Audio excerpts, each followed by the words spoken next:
मी संदीप. लोकसभा निवडणुकीच्या अनुषंगाने दहिवडी पोलिसांची वाहन तपासणी सुरू होती आणि ही वाहन तपासणी सुरू असताना अचानक पोलिसांची नजर एका संशयित वाहनावर पडली आणि ते संशयित वाहन पोलिसांची नजर चुकवून सातारा दिशेने जात असताना पोलिसांनी थर्राक पाठलाग केला आणि पुढे काय घडलं पाहूया. दहिवडी पोलिसांची धडाकेबाज कामगिरी. वाहतूक पोलिसांच्या सतर्कतेमुळे दारूची चोरटी वाहतूक करून विक्रीसाठी घेऊन जाणाऱ्या इसमास 3 किलोमीटरचा पाठलाग करून पकडलं.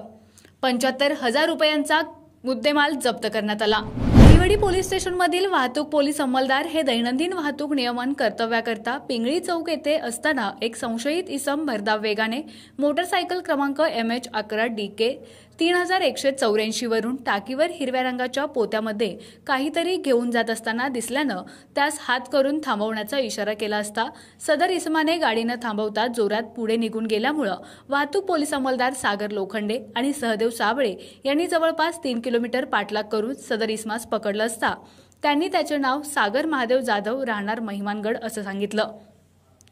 त्यावेळी त्याच्याकडे असलेल्या पोत्यामध्ये पाहणी केली असता अवैध दारू मिळून आल्यानं त्याला ताब्यात घेऊन पुढील कार्यवाही करता दहिवडी पोलीस स्टेशनला घेऊन येऊन त्याच्यावर दहिवडी पोलीस स्टेशनमध्ये महाराष्ट्र दारूबंदी अधिनियम कलम 65 प्रमाणे गुन्हा दाखल करण्यात आलेला असून 75,000 रुपये किमतीचा मुद्देमाल जप्त करण्यात आला.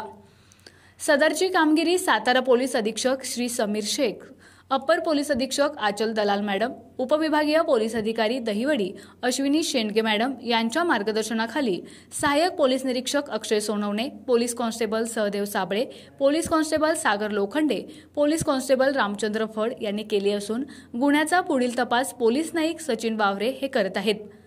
आपला आवाज न्यूज नेटवर्कसाठी एकनाथ वाघमोडे, दहिवडी.